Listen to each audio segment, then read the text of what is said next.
que c'est bon d'appartenir à Jésus-Christ, que c'est bon d'être son serviteur, cependant la foi est dans la voie. Pour le servir, tu devras porter ta croix, cependant la foi est dans la voie. Pour le servir, tu devras porter ta croix.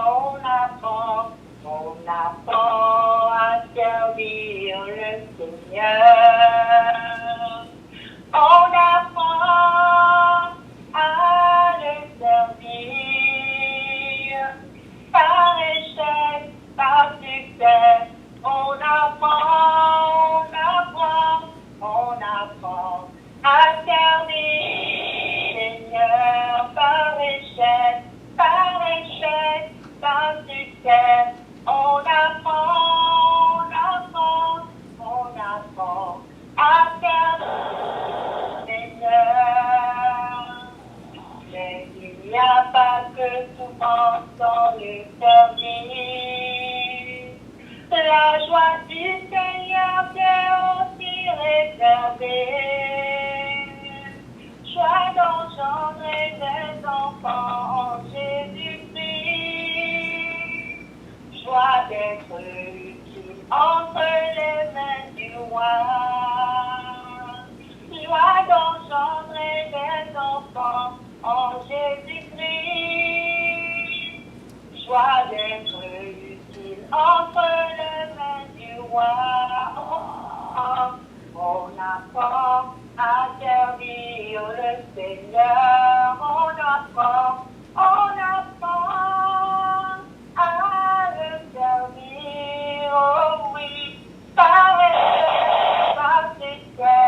On apprend à servir le Seigneur par échec, par succès. On apprend à servir le Seigneur. Voudrais-tu servir le Seigneur? Ne freine pas les obstacles du chemin, car le Seigneur t'accompagnera l'hiver, et la joie de servir t'inondera. Le Seigneur t'accompagnera l'hiver, et la joie de servir t'inondera. On apprend à servir le Seigneur. On apprend à le servir. Oh, par échec, par succès. On apprend à servir le Seigneur par échec, par succès. On apprend à servir le Seigneur. Amen. Merci beaucoup, Maman Aurélie. Que la grâce de Dieu soit avec toi. Bien-aimé en Christ, bienvenue dans ce séminaire. Que la grâce de Dieu soit avec vous. Nous allons prier pour confier donc la parole de Dieu au Seigneur, afin que sa divine puissance pourvoie à tout ce qui contribuera à notre piété. Seigneur, merci de bénir ta parole. Nous te remettons ce séminaire depuis aujourd'hui jusque dimanche. Que ton esprit de vérité vienne et nous instruise. Tes paroles sont esprit et vie. Viens briser les obstacles dans nos vies, tout ce qui nous empêchait de servir le Seigneur dans la puissance du Saint-Esprit. Glorifie-toi, Seigneur. Que Satan soit lié afin que la parole de Dieu produise l'effet pour lequel Dieu l'envoie dans notre vie. Glorifie-toi donc au nom de Jésus. Amen. Soyez tous bénis au nom de Jésus. Bien-aimés, nous entrons donc dans le séminaire qui va durer 6 jours, donc 3 jours cette semaine, et la semaine prochaine, nous ferons également 3 jours. C'est un séminaire en ligne. Situation actuelle oblige. Mais dans nos différents pays où nous sommes confinés, nous pouvons changer notre désert en un lieu habitable. Et Satan aura le plus grand regret d'avoir permis cette épreuve pour l'Église. Car Jean-Baptiste, quoique vivant dans le désert, mais il a rendu son désert habitable.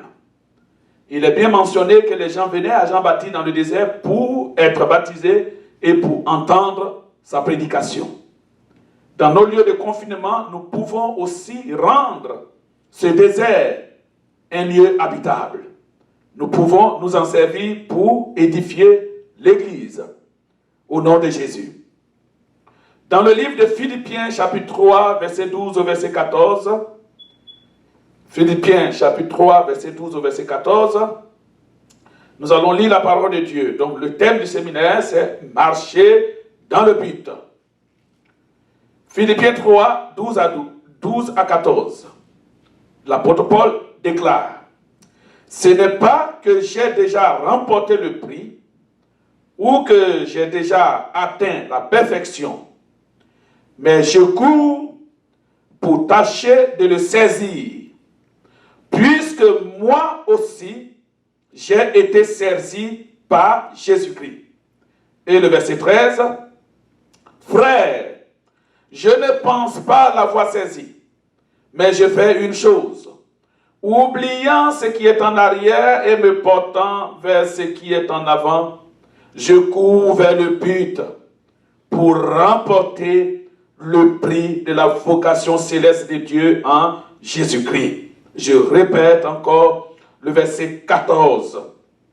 Il dit, je cours vers le but. Je cours vers le but. L'apôtre Paul dit qu'il court vers le but pour remporter le prix de la vocation céleste de Dieu en Jésus-Christ. Il court vers le but. Il ne court pas à l'aventure. Il ne court pas dans n'importe quelle direction. Il ne court pas derrière l'argent. Il ne court pas derrière les trésors de la terre. Il ne court pas vers un poste politique, mais il court vers le but. Quel est ce but? C'est le but de la vocation céleste de Dieu en Jésus-Christ que Paul veut remporter coûte que coûte. Gloire à Dieu. L'épître aux Philippiens est un livre du Nouveau Testament pour ceux qui prennent la Bible pour la première fois. Cette lettre est envoyée probablement vers l'an 61 de notre ère. L'apôtre Paul l'a envoyé à l'église de Philippe. Nous pensons bien que Paul devait être en prison à Rome pour la première fois.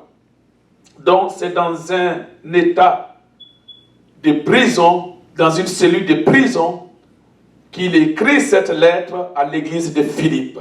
Vous voyez que l'épreuve n'a aucun impact sur sa foi.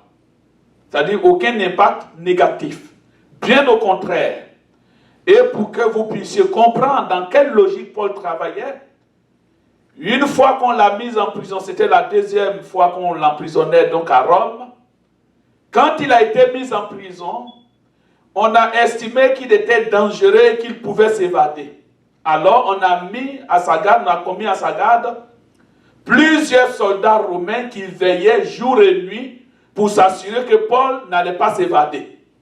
Mais voyez ce qui va se passer. Puisque dehors, il évangélise et on estime qu'il est en train de troubler le pays, on le met donc dans une prison, dans une cellule de prison, et on le fait garder par des soldats, donc 2 par jour. Un le matin et un le soir. Mais au bout de 22 jours, il y a eu plus de 100 convertis.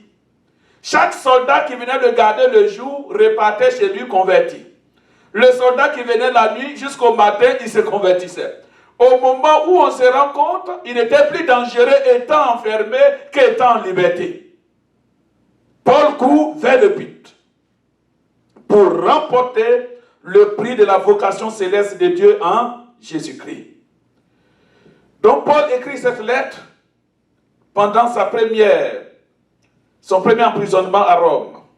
Donc cette épître de Philippe nous invite, entre autres, vous savez, nous les chrétiens, cette lettre nous invite à vivre notre foi dans la joie. Donc, dans cette lettre de Paul à l'église de Philippe, Paul veut que le chrétien soit joyeux dans le Seigneur, en dépit des souffrances, en dépit des difficultés, en dépit des changements, en dépit des trahisons, en dépit des angoisses, des gémissements dus aux situations de la vie. Il veut toujours que nous puissions nous réjouir dans le Seigneur. Philippiens 4, verset 4. Réjouissez-vous toujours dans le Seigneur. Je le répète, réjouissez-vous, car la joie du Seigneur est notre force. Et la joie du Seigneur ne tarit jamais. Tandis que la joie du monde, bien aimé, la joie du monde a une courte durée. Et très souvent, ça commence par les rires, mais ça se termine par les gémissements. La joie du monde commence toujours par les applaudissements et ça se termine par un dessèchement de la chair, les regrets. Oui, ça se termine toujours par des pleurs. Tandis que la joie du Seigneur, elle est éternelle. La joie qui vient du Seigneur est éternelle. C'est pour cela que Paul dit, réjouissez-vous toujours dans le Seigneur. Je le répète, réjouissez-vous. Alors, Paul encourage donc les chrétiens de Philippe à tenir bon dans leur foi malgré les difficultés. Philippiens 1, verset 27 au verset 30. Je vous donne donc une idée générale du livre de Philippe. Dans le chapitre 1, verset 27 au verset 30, Paul estime que c'est une grâce non seulement de croire en Jésus, mais aussi de souffrir avec le Seigneur. Parce que si tu aimes quelqu'un, alors tu ne vas pas aussi t'empêcher de souffrir avec la personne. Il n'y a que les chrétiens qui fuient la souffrance quand son ami est en difficulté. Quand il y a problème, le chrétien s'enfuit. Mais en leur temps, les valeurs des hommes d'avant étaient de garder l'amitié. C'était dans ces choses qu'on les élevait. Mais aujourd'hui, même le chrétien, il n'est ami que lorsque tout va bien. Il est dans une église que quand tout va bien. Or, une église ne se fortifie que par la souffrance. Une église ne se fortifie que par les épreuves. Mais s'il y a les épreuves et toi tu fuis l'église, en réalité, tu n'es pas membre d'une église. Parce que c'est dans les problèmes que l'enfant de Dieu saisit sa destinée. C'est dans les problèmes que Josué a saisi son ministère. C'est dans les problèmes, dans les murmures des autres, dans la rébellion des autres, que Caleb est rentré dans sa destinée. C'est pour cela, quand il y a des problèmes dans une église, il faut te démarquer. Fais tout pour saisir ton appel. Ce n'est pas en ce moment-là qu'il faut fuir. Philippiens 1, verset 27 au verset 30. Car la grâce nous a été faite non seulement de croire en Jésus, mais aussi de souffrir avec lui. Gloire à Dieu. Alors, il nous recommande au chapitre 2, verset 1 au verset 2, à rester unis. Donc, Paul demande aux chrétiens de Philippe, le chapitre 2, d'être unis. Parce que dans l'unité, dans l'amour fraternel, dans l'unité, il y a une puissance qui se manifeste dans l'église. Mais quand une église est divisée, alors c'est le chaos. Il nous recommande à être donc unis et humbles. L'humilité, à l'image de Jésus-Christ. Et il en donne un exemple lui-même. Donc il veut que nous soyons humbles. À quoi bon c'est de se glorifier pour des choses passagères? À quoi bon de se glorifier quand tu sais que tu n'es rien? la vie de l'homme n'est rien. Alors Paul donne l'exemple lui-même. Il dit, ce n'est pas que j'ai déjà atteint la perfection. Donc le grand Paul nous dit, dans ce texte que nous venons de lire, dans Philippiens chapitre 3, je pense que c'est le verset 13, il dit, frère, je ne pense pas l'avoir saisi, mais je fais une chose, oubliant ce qui est en arrière et me portant vers ce qui est en avant. Donc, Paul dit qu'il lui-même, il n'est pas parfait. Voici un grand exemple d'humilité. Le grand Paul, il dit que lui-même, il n'a pas encore atteint la perfection.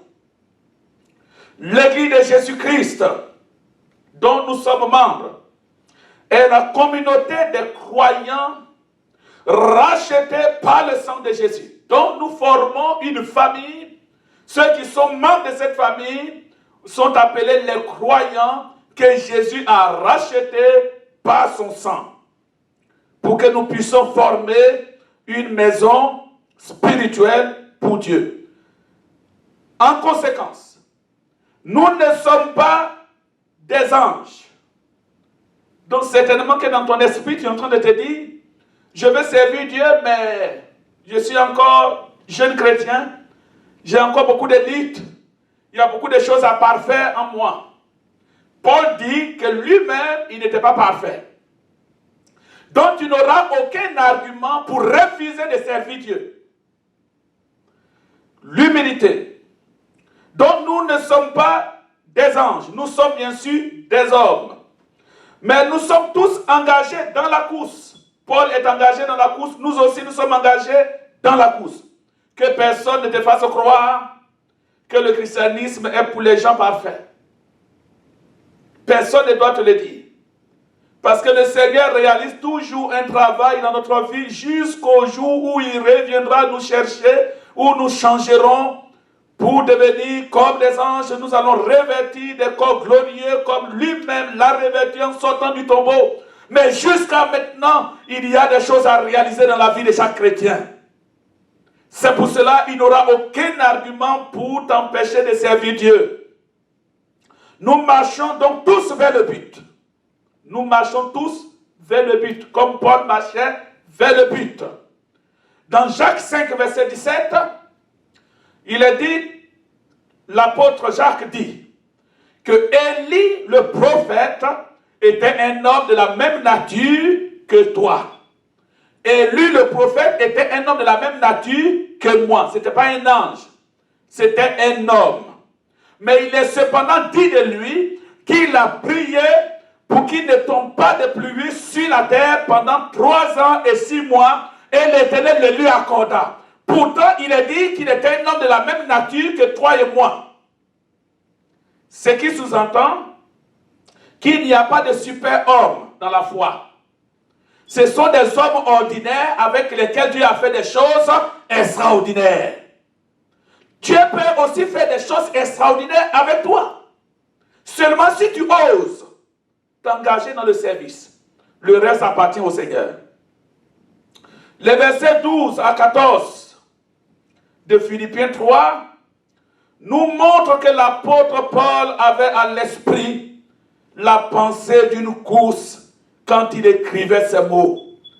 Paul, en écrivant cette lettre, ce paragraphe, il avait à l'idée la pensée de quelqu'un qui est engagé dans une course. Il ne voulait pas qu'on pense qu'il avait déjà reçu le prix. Paul ne voulait pas que les gens pensent que comme il s'agit de Paul, tout était déjà parfait. Non, il avait aussi ses luttes. Tout comme toi aussi, tu as tes luttes. Gloire à Dieu. Il n'avait pas encore atteint la perfection, mais il luttait. Son but était de l'atteindre. Donc il avait un but, atteindre la perfection. Et il marchait dans le but du service pour atteindre la perfection. Le Seigneur Jésus-Christ l'avait saisi, comme il le dit au verset 12.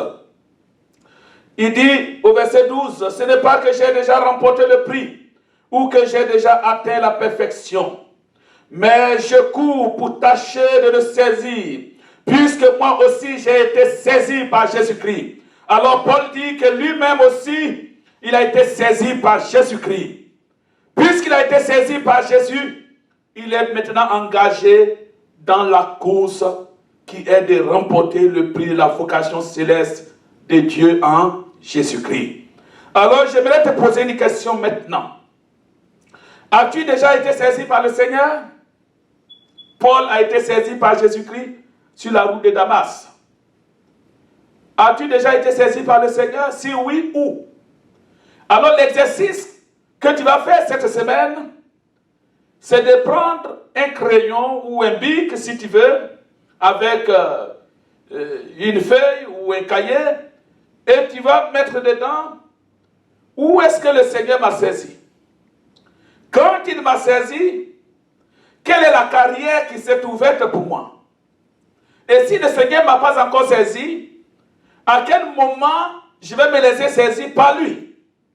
Car quand le Seigneur saisit quelqu'un, il y a un changement qui se produit dans l'orientation de la vie de la personne. Alors, à partir de cet instant, la course a commencé pour l'apôtre Paul. Depuis le jour où Paul a été saisi par le Seigneur sur la route de Damas, il s'est mis au travail en attendant la promesse de Dieu. Il s'est mis au travail. Il marchait dans le but. Il marchait dans le but pour lequel Dieu l'a saisi par Jésus-Christ, c'était de parler aux païens de l'œuvre du salut. Il est l'apôtre des païens, le plus grand missionnaire de tous les temps après Jésus-Christ. Paul a parcouru plusieurs pays, plusieurs nations, parfois à pied, parfois en pirogue, parfois sur des chariots.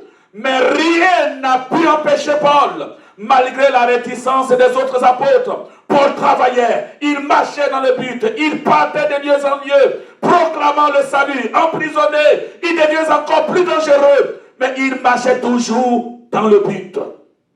Quand le Seigneur t'a saisi, tu dois marcher dans le but. Paul nous encourage donc, chacun et chacune, pour que nous puissions réaliser que notre vie doit avoir un but. La vie de chacun d'entre nous doit avoir un but. Paul ne veut pas que l'on gaspille son énergie et sa force pour des choses sans valeur, pour des choses sans importance. Lui-même, Paul l'a regretté en parlant un jour au préconsul dans son éloquence. Il dit, je suis hébreu, né de père et de mère hébreu, pharisien, de par ma race, je suis scellé pour les choses de la loi. Il dit citoyen romain, homme cultivé, homme très éloquent. Il a tellement développé la puissance du salut en Jésus-Christ que le roi Agrippa lui-même demande, il dit Paul, tu veux me convaincre toi-même avec ta nouvelle doctrine? Alors, mais Paul dit une chose qui m'a marqué. Il dit toutes ces choses qui étaient pour moi comme des trésors, je les regarde maintenant comme de la boue à cause de l'excellence qui est en Jésus-Christ. J'ai persécuté l'Église. J'avais de la considération par les autorités du Sanhédrin. Les pharisiens m'avaient donné pouvoir, autorité pour traquer tous ceux qui s'adonnaient à cette nouvelle doctrine. Mais aujourd'hui, je me rends compte que c'était de la boue à cause de l'excellence qui est en Jésus-Christ. Quand ta vie a un but, tu comprends tous les trésors, toute la grâce, toute la richesse qu'il y a dans le Seigneur. Oui, le Seigneur est doux. Oui, en Jésus, nous sommes riches. Cela n'a rien à voir avec le nombre d'argent que tu as dans ton compte. Dans le Seigneur, nous sommes joyeux. Cela n'a rien à voir avec la nourriture du matin ou du soir. Que tu sois affamé ou pas, il y a une joie qui t'habite. Ton esprit est en paix avec toi-même. Parce que tu marches dans le but. Et Paul marchait dans le but. Voici la force de Paul. Alors il nous encourage à marcher aussi dans le but. Quel est votre but dans la vie? Voici une grande question qui reste souvent sans réponse pour beaucoup d'entre nous. Pourtant, c'est une question à laquelle nous devons tous répondre. Ne pas avoir de réponse à cette question est certainement la pire des choses qui te soient arrivées. Ne pas avoir d'objectif, ne pas avoir un but pour sa vie. Si tu n'as pas de but pour ta vie, alors c'est-à-dire que ta vie n'a aucun sens. C'est-à-dire que tu vis pour rien. Vous n'avez rien à faire dans le Seigneur. Si tu n'as pas de but, alors tu ne feras rien dans le Seigneur. Alors je vais te poser une question, la deuxième. Quel est le but pour lequel Dieu t'a créé? Bien-aimé, si tu arrives à trouver la réponse à cette question, il te sera difficile de dormir désormais. Si tu sais ce pourquoi Dieu t'a créé.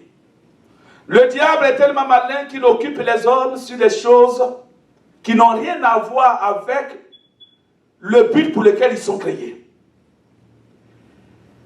Pour connaître donc un médicament, pour répondre donc à la question, nous dirons, pour connaître un médicament, soit tu te réfères à sa posologie, ou soit tu te réfères à un docteur, pour connaître de quoi le médicament est fait et comment l'utiliser.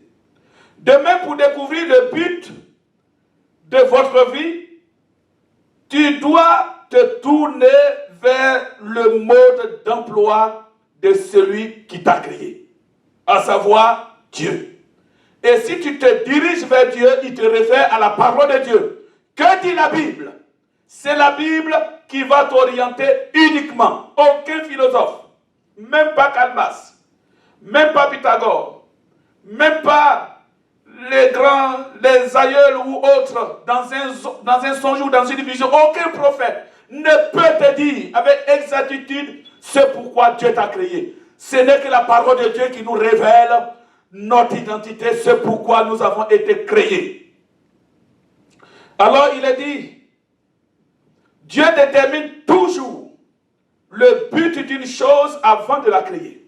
Ce qui est merveilleux avec notre Dieu, c'est qu'il ne crée pas une chose et puis chercher ce à quoi il va destiner la chose.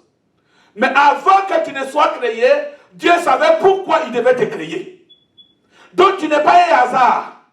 Chaque enfant qui naît n'est pas un hasard. Gloire à Dieu. Dans Colossiens chapitre 1, le verset 16, il est dit, car en lui, s'agissant bien sûr de notre Seigneur Jésus-Christ, car en lui ont été créées toutes les choses qui sont dans les cieux. Donc, est-ce que vous comprenez bien? Il dit, car en lui, c'est-à-dire en Jésus-Christ, ont été créées toutes les choses qui sont dans les cieux et sur la terre, les visibles et les invisibles, trône, dignité, domination, autorité. Tout a été créé par lui et pour lui. Gloire à Dieu. Tout a été créé par lui, pour lui et en lui. Donc ce que les sorciers disent, ou ce que les démons disent de ta destinée n'est pas vrai. Ce que ton ennemi dit de toi n'est pas vrai. C'est ce que la parole de Dieu dit. Dieu t'a créé pour lui et en lui. Gloire à Dieu. Il y a donc deux choses que Dieu nous révèle quand nous rencontrons le Seigneur. Notre identité en Christ et le but pour lequel il nous a créés. Quand vous ne connaissez pas le but de votre vie, tôt ou tard, vous serez à la croisée des chemins. Tôt ou tard, cette question reviendra à vous. Que vous ayez réussi votre vie sur la terre, ou que vous soyez pauvre, que vous soyez dans la gloire ou dans les épreuves, et un jour vous allez vous poser la question, mais pourquoi suis-je sur la terre? Pourquoi j'ai été créé? Parce qu'à un moment donné, la pensée de Dieu va communiquer à votre esprit la réalité de votre vie. Car chaque homme a en lui la pensée de Dieu, que tu le veuilles ou pas. Tôt ou tard, tu te poseras la question, mais je vis, et demain je meurs. qu'est-ce qui va se passer? Il t'arrivera de te poser beaucoup de questions. J'ai suivi un jour un documentaire. J'aime beaucoup les documentaires pour arrondir un peu l'actualité sur l'eschatologie. Et il y avait un grand président en France. Ce président se nommait François Mitterrand. J'ai suivi un peu sa vie et il a été diagnostiqué malade du cancer. Et à partir de cet instant, cet homme s'asseyait au bureau, passait des heures à réfléchir, à méditer. Et il dit de lui-même, il dit non, il pense à la vie après la mort. Donc qu'est-ce qu'il faisait? Il se cachait pour aller dans un cimetière et puis il regardait profondément les tombes, il regardait profondément les caveaux, après il rentrait dans un monastère, il s'asseyait pour méditer, il cherchait Dieu. Et c'est ce qui arrive à tous les humains. Tous ceux que Dieu a créés, tôt ou tard, il y aura la pensée de l'éternité qui va te visiter et qui va te ronger. C'est pour cela que Paul dit, je cours vers le but. Alléluia. Alors ce sont des choses importantes. Votre identité en Christ est le but pour lequel Dieu vous a créé. Quand vous ne connaissez pas le but de votre existence, de votre vie, de votre création, tôt ou tard, ces choses vont vous rattraper. Si vous voulez savoir pourquoi vous êtes sur terre, vous devez interroger Dieu qui vous a créé. Vous êtes créé par lui et pour lui. Je ne suis pas créé pour les sorciers. Je ne suis pas créé pour souffrir. Je ne suis pas créé pour pleurer. Je suis créé pour lui et en lui. Gloire à Dieu. Dans le livre d'Hébreux, chapitre 3, verset 4, l'auteur de la lettre aux Hébreux dit, chaque maison est construite par quelqu'un. Mais celui qui a tout créé, c'est Dieu. Et dans Jean chapitre 1, verset 1 au verset 3, le verset 3 surtout nous dit, toutes choses ont été faites par lui et en lui. Et rien de ce qui existe n'a été fait sans elle. Parlant de la parole. Dieu détermine toujours le but d'une chose avant de la créer. C'est pour cela qu'avant même qu'il ne vous crée, avant même qu'il ne me crée, il connaissait déjà le but pour lequel il allait me créer. Il connaissait déjà le but. Dans Genèse chapitre 1, verset 26, la parole de Dieu dit ceci. Puis Dieu dit, faisons l'homme à notre image. Donc c'est Dieu qui parle. Faisons l'homme à notre image, selon notre ressemblance, et qu'il domine sur les poissons de la mer, sur les oiseaux du ciel, sur le bétail, sur toute la terre et sur tous les reptiles qui rampent sur la terre.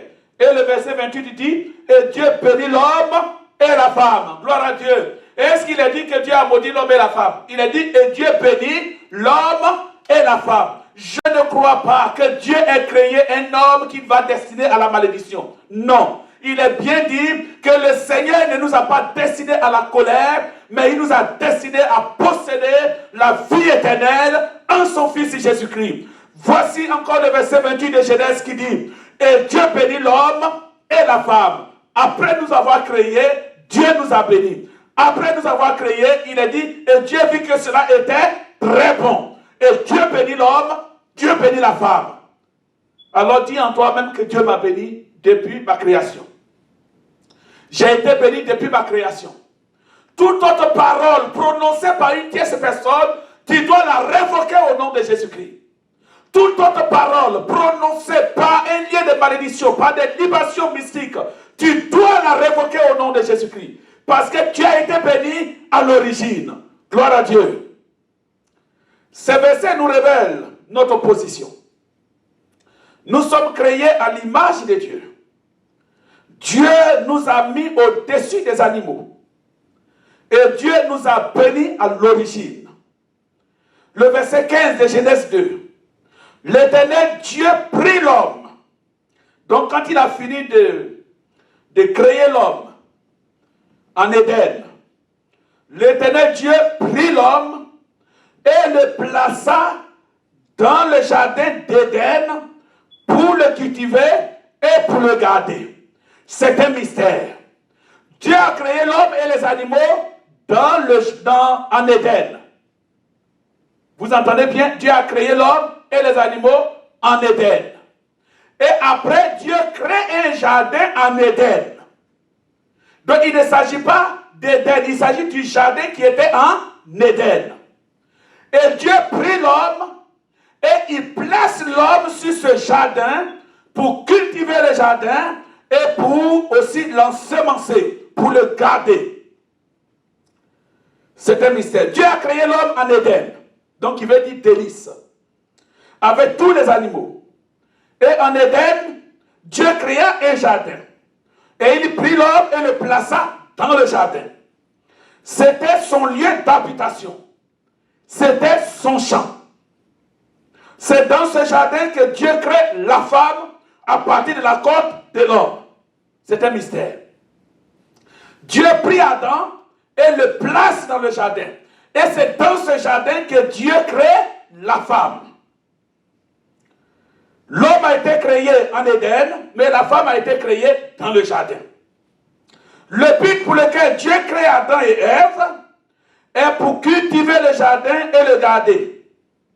Mais Adam et Ève étaient visités par le Créateur dans le jardin et Dieu devait les instruire, ce qu'on appelle Dieu devait les cultiver eux-mêmes pour qu'eux ils soient capables de cultiver aussi le sol pour lequel Dieu les a créés.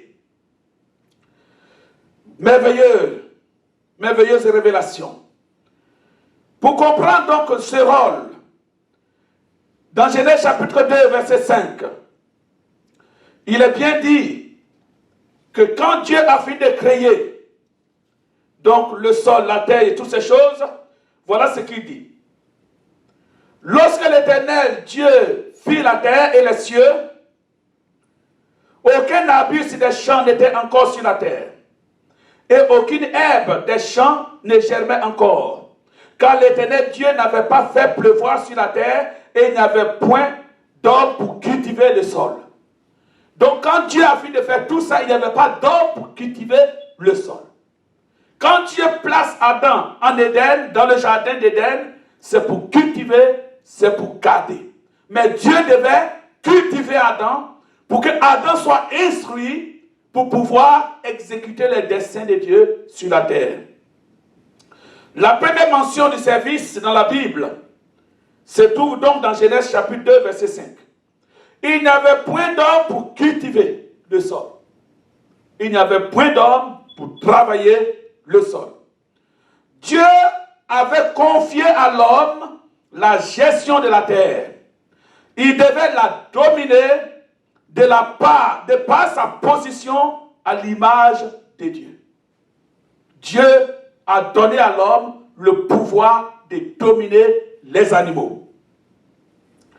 L'homme devait donc travailler, cultiver le jardin et non servir le jardin.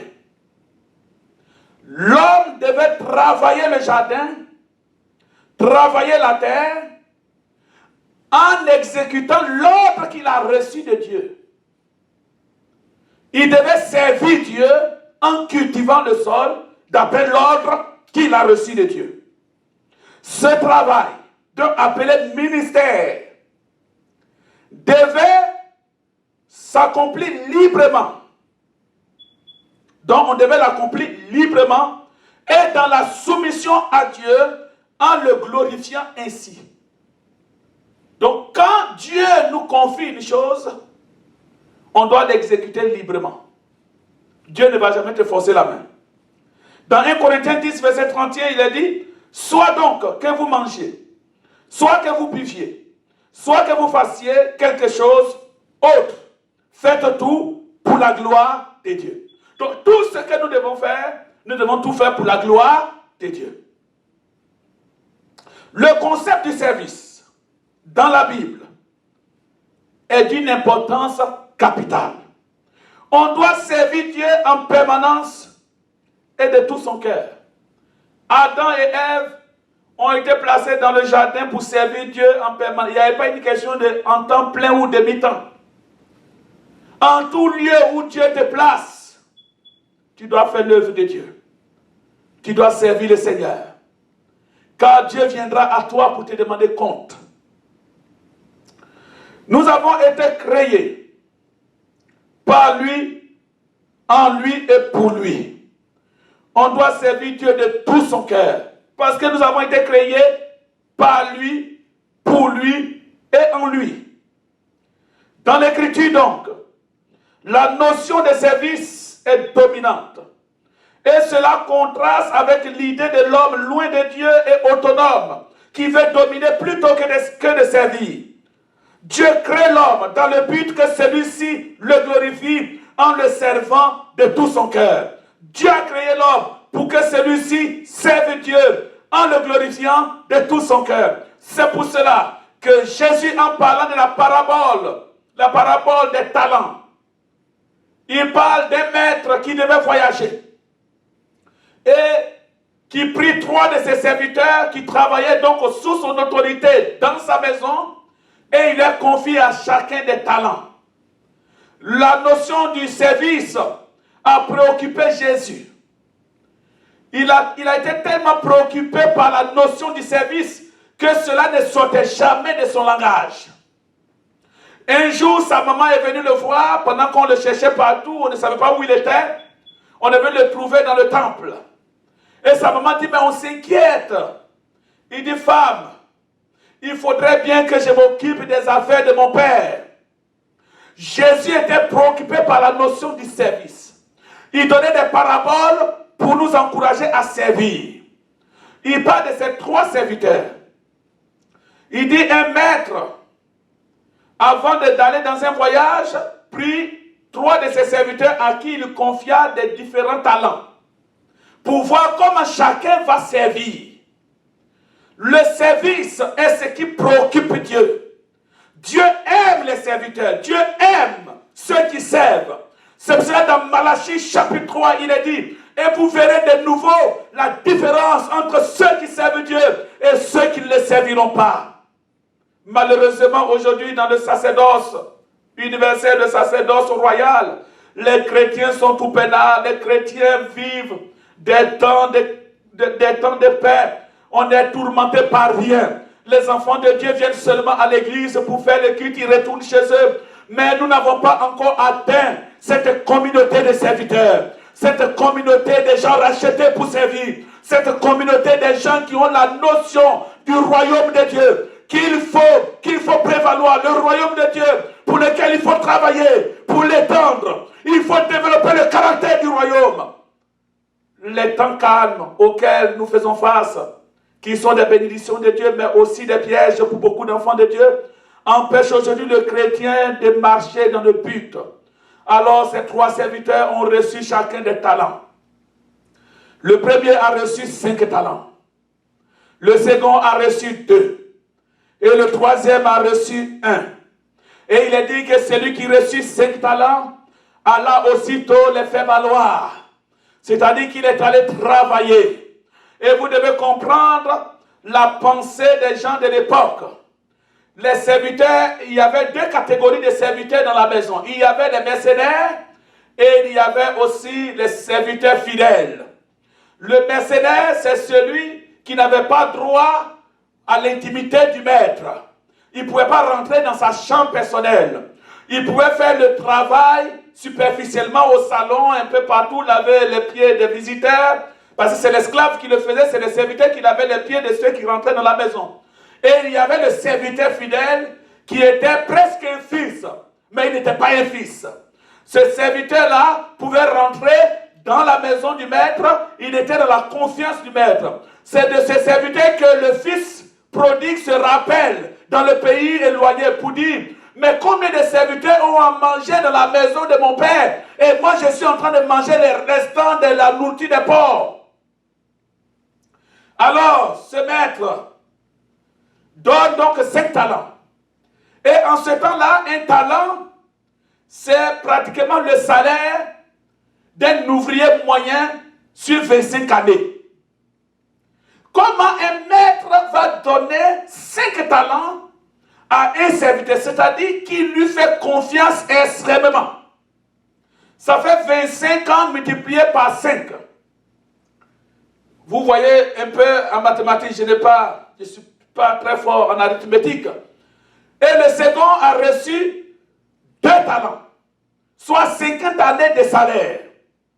Et le troisième a reçu 25 années de salaire. Celui qui a reçu, donc pour les 5 talents, est allé les faire valoir. Aussitôt, il a regardé toute cette somme dans sa main, tout ce trésor dans sa main. Il a loué la bonté immense de son maître, tellement son maître est débonnaire. Il a dit, mais il faut que je mérite la confiance de mon maître.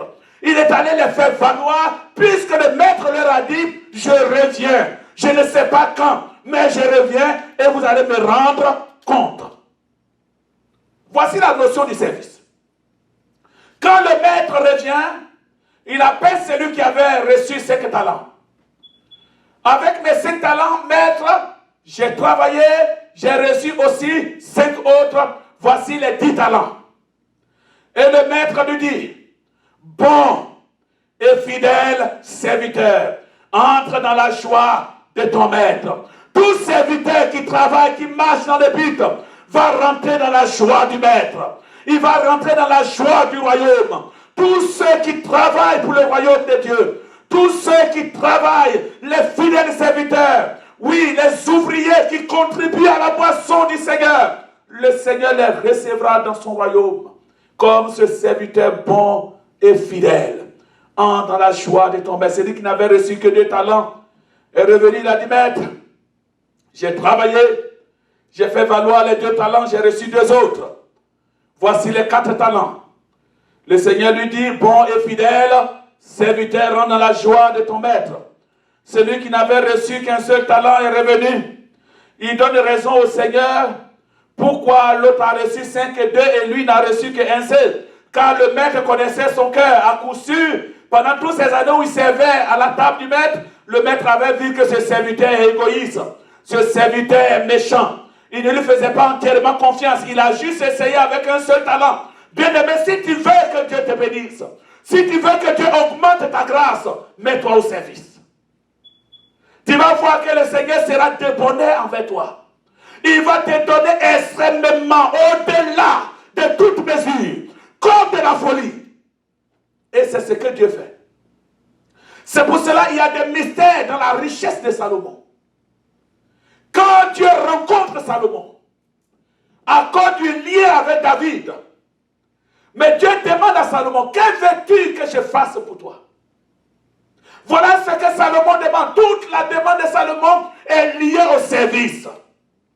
Il n'a pas demandé une chose qui soit liée à sa gloire. Il n'a pas demandé une chose qui fasse de lui un homme vénéré. Il a demandé des choses qui sont liées au service. Il dit, Seigneur, tout ce que je te demande, c'est l'intelligence et la sagesse pour conduire ce peuple.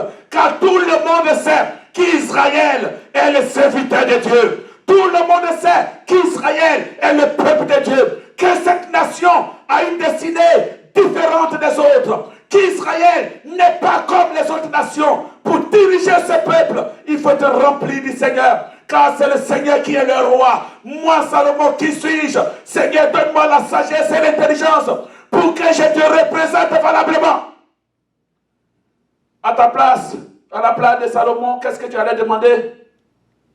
Alors le Seigneur lui dit, puisque c'est là ce que tu demandes, et que tu n'as pas demandé pour toi la mort de tes ennemis, tu n'as pas demandé la richesse, tu n'as pas demandé les trésors de la terre, je te donnerai tout ce que tu as demandé.